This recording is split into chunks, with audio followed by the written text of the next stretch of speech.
और धर्म प्रचार संघ के मुख्य गुरुदेव हिरेमठ, सभा में उपस्थित नेति बंधु, सभी सत्कार मूर्ति,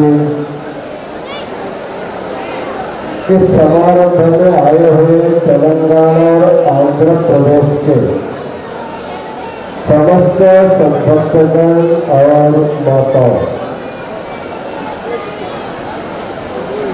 अभी 2 जगत गुरुओं का आशीर्वचन संपन्न हुआ है।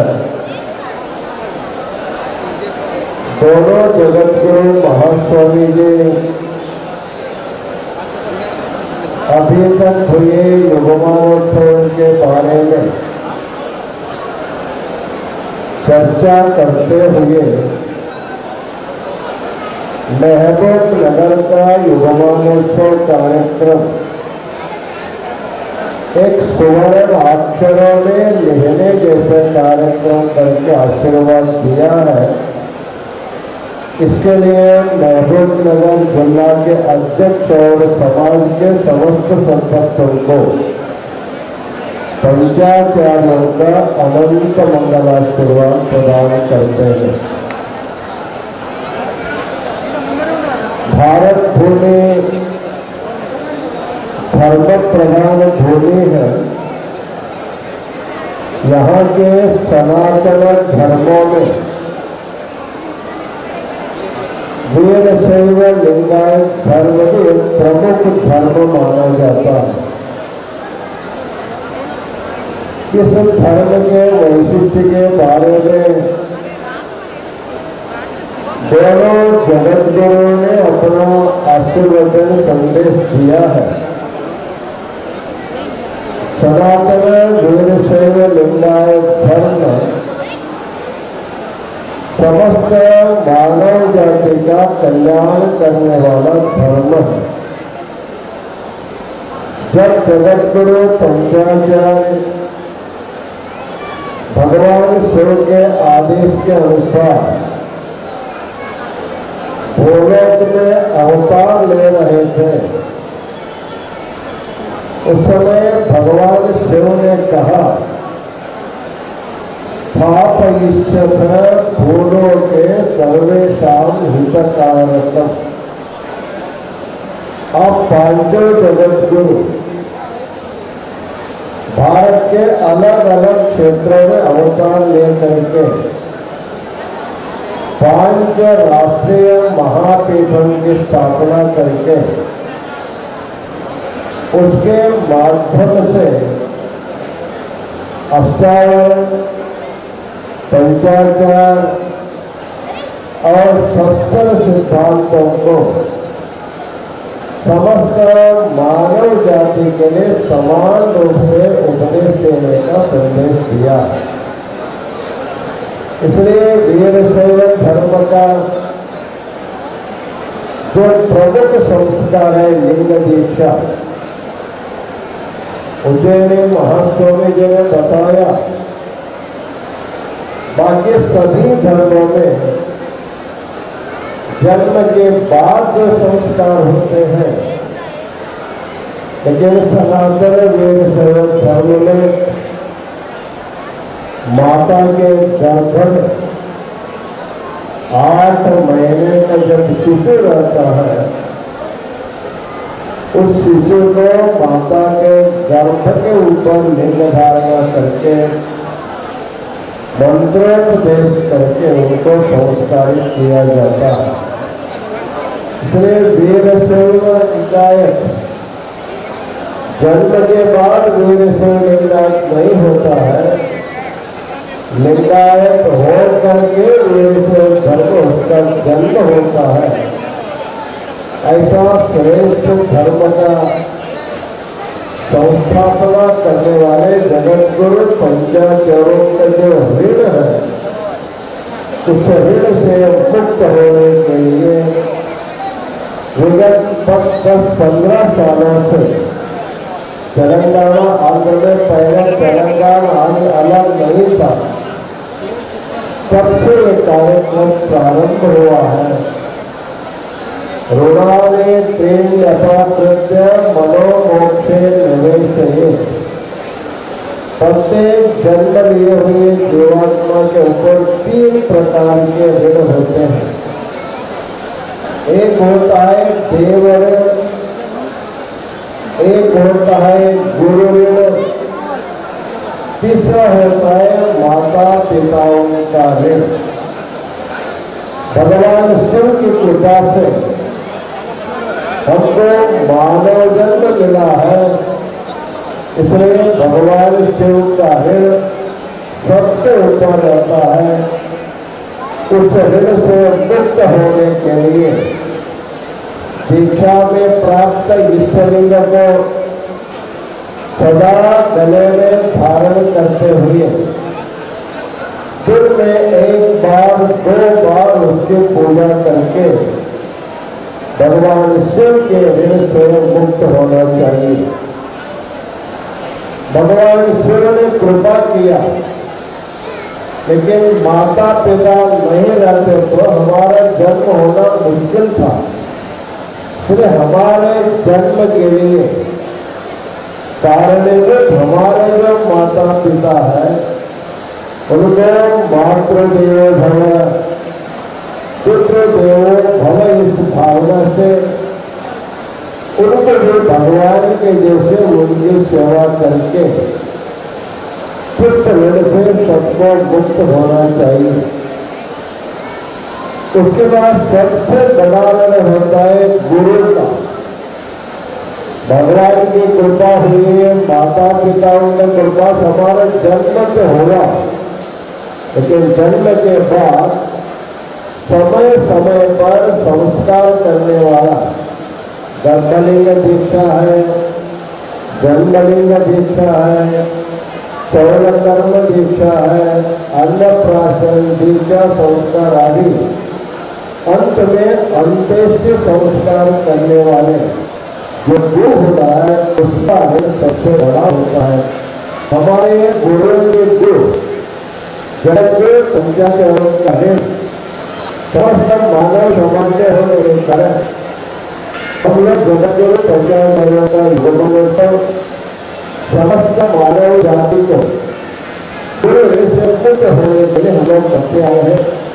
इस बार मेरे नगर में श्रीरा मुक्तेश्वर मुक्ता श्रीदेव और नगर के समस्त मिला सभा एक जुट करके घर घर डाल करके प्रचार किया।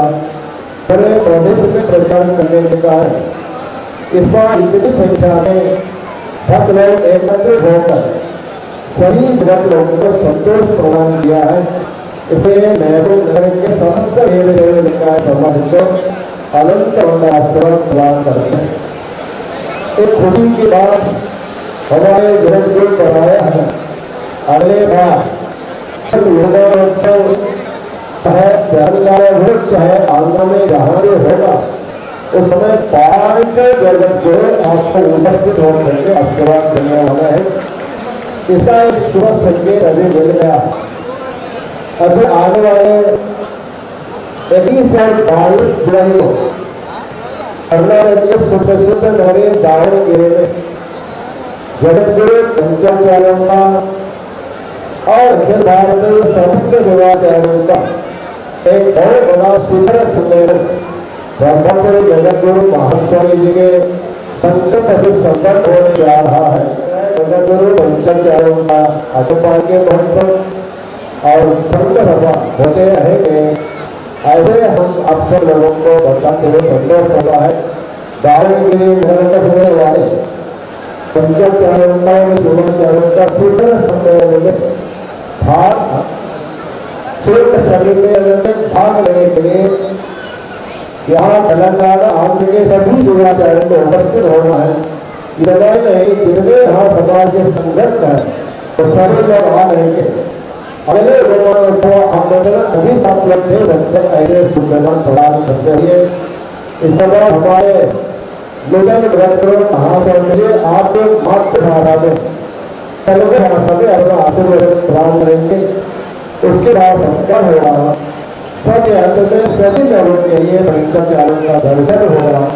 इन्हें वजन के साथ इस कार्यक्रम को सफल बनाने के लिए जो लोग तन मन धन से सेवा किया है सभी लोगों को, समस्त सेवाचारियों को, सौभाग्य संकटों को मंगलाश्रम प्रदान करते हुए हम अपना आशीर्वचन पूर्ण करते हैं।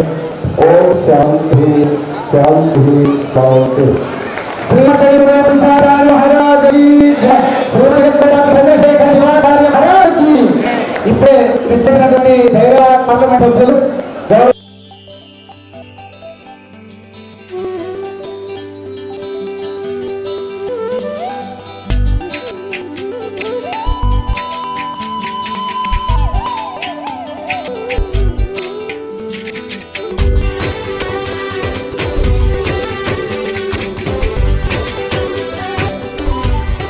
చాలా పెద్ద కార్యక్రమాన్ని వేసేది శ్రీ రాజకీయాలు పంచాచార్య విమనోత్సవం మరియు శ్రీ మహాత్మా బసవేశ్వర నేతృత్వంలో సందర్భంగా మరి ఉదయని జగన్మోహన్ గారికి స్వాగతం పలుకుతూ మరి శ్రీశైలం జగన్లకు కాశీ జగన్లకు మరి మా సిబ్బంది సోమపదానికి జగన్కు రవాణా చేస్తూ మరి పెద్ద ఎత్తున మన వీరసేవ సోదరి సోదరులకు అభినందనలు తెలుపుతూ మరి చాలా సమన్వయాన్ని మన ఉమ్మడి వీరసేవ సోదరులు పెద్ద ఎత్తున జగన్ను పిలిపించి ఈ మహోన్నతమైన కార్యక్రమంగా అభినందిస్తూ మీకు అందరితో మన రాష్ట్రంలో తెలంగాణ రాష్ట్రంలో ఆంధ్రప్రదేశ్ రాష్ట్రంలో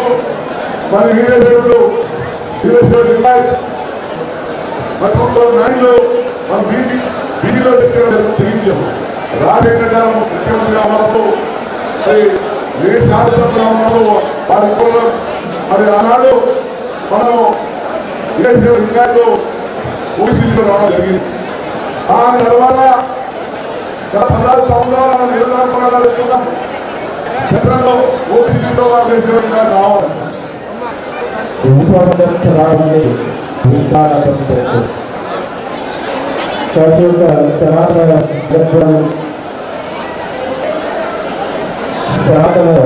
జగదుడు పట్టణాలు అనంత ప్రాణం సమర్పిస్తూ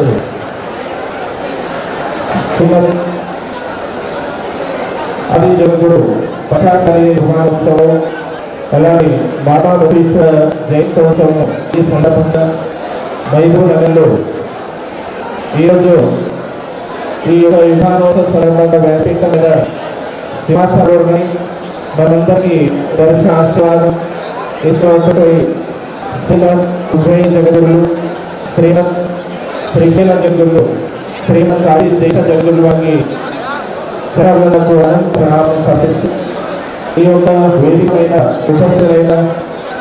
ఉపస్థితులై ధర్మ సందేశం ఇచ్చినటువంటి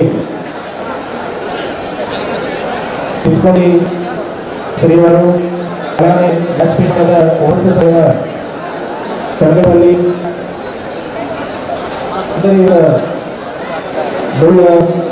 అలానే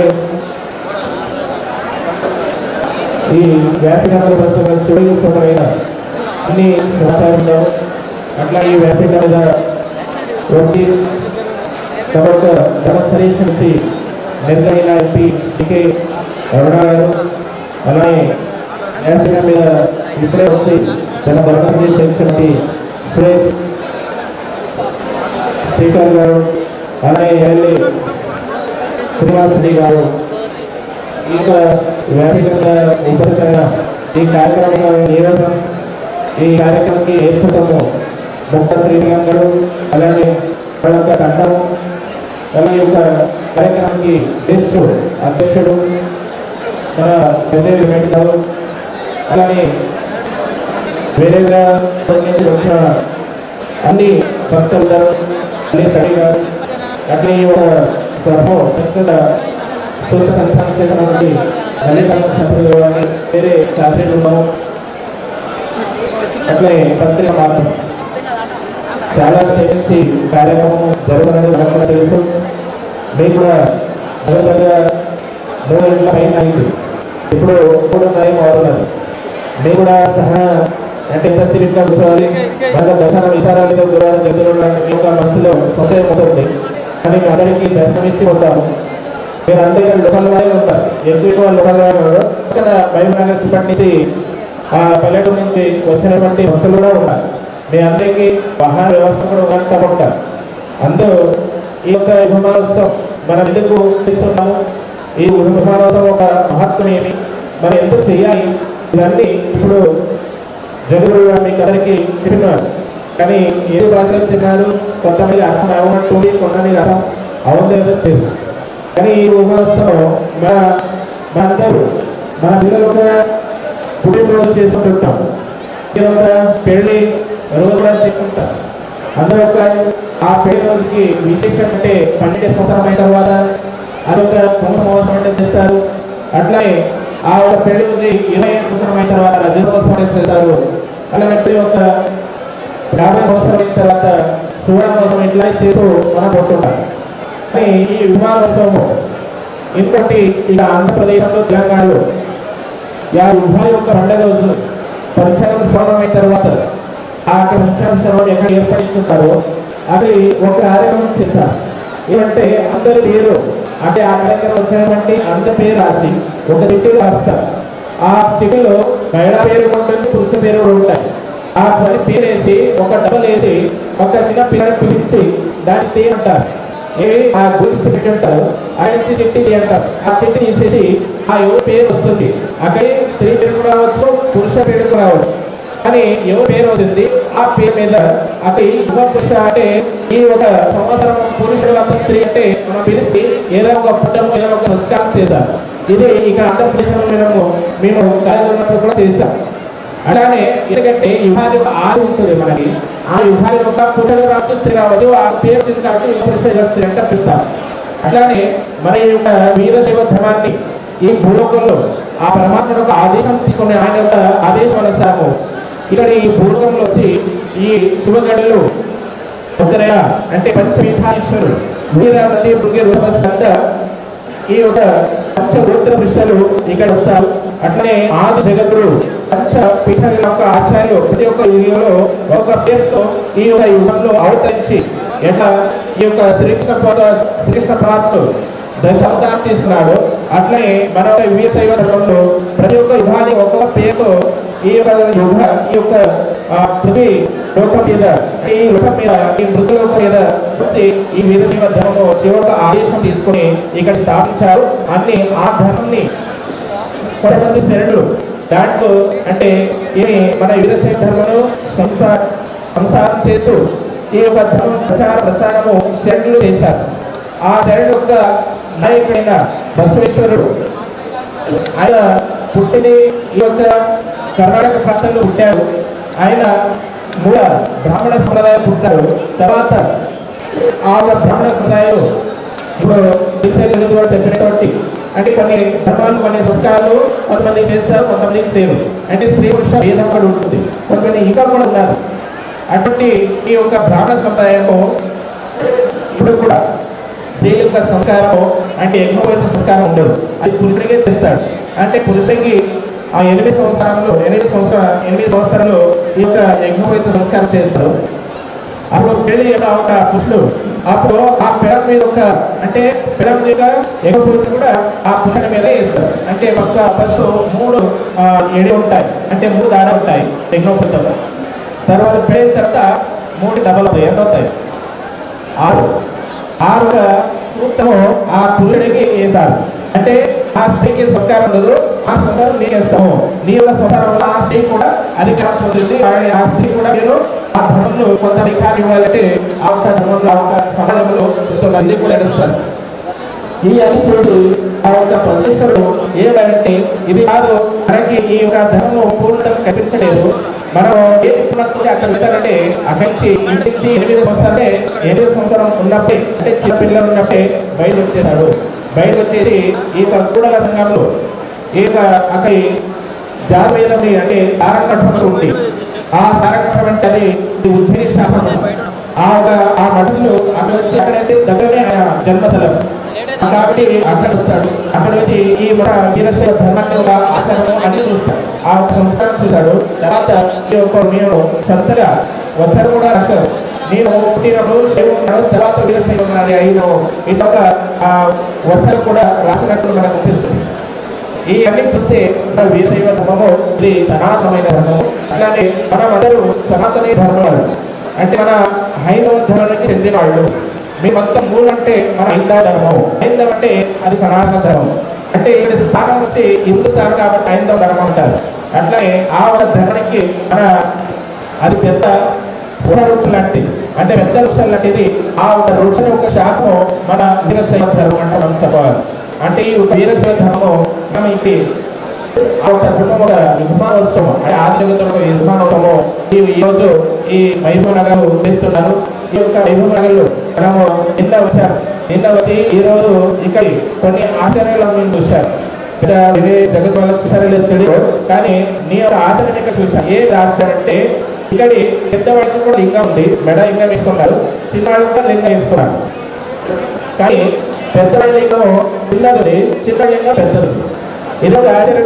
ఎవరు లింగము మీ తల్లిదా రెండేళ్ళ లేదు నాది లింగం సొంతం కాబట్టి ఆ పిల్లలు చెప్పారు. కొన్ని పిల్లలు ఒకటి కాదు చాలా పిల్లవాడు చెప్పారు. ఎందుకంటే మన ఉదయ మఠం గారి ఇంట్లో అక్కడ వెళ్తే ఆ పిల్లలు మన శ్రీశ్రీ గారి ఇంట్లో కూడా వచ్చారు. అక్కడ కూడా అడిగాం ఎవరు లేవు చెప్పు. వాళ్ళు ఆ పిల్లలు లేదంటే మనది అంటే చెప్పారు. కష్టం చేసిన కోసం మళ్ళీ పోయి అడిగారు. ఎందుకంటే ఆశ్చర్యం అంటే పెద్దవాళ్ళు పెద్ద లింగము ఆ లింగం ఆకారంటే ఎవరెవర అంకుటం ఉంటుంది కదా, అంకుట పాత్రలు లింగం ఉంటుంది. కానీ మనము దాని మీద కథ చేస్తాం, కంతడర్ ఏంటని దాని మీద ఉంటారు. ఆ కథని అంటారు కథ నొయ్యి కట్టాలి ఉంటుంది. ఆ ఒక కథని కొంచెం పెద్దది కొంచెం చిన్నది తీసుకోవచ్చు. కానీ చాలా చిన్నది వేసుకున్నప్పుడు అప్పుడు లింగము వాళ్ళు కనీసం వాళ్ళు చేస్తారంటే లింగం గ్రహణం చేసి లింగం చిన్న చేస్తారు. మనము లింగాయత్ కదా, మనము చూసాం కదా అమ్మవారి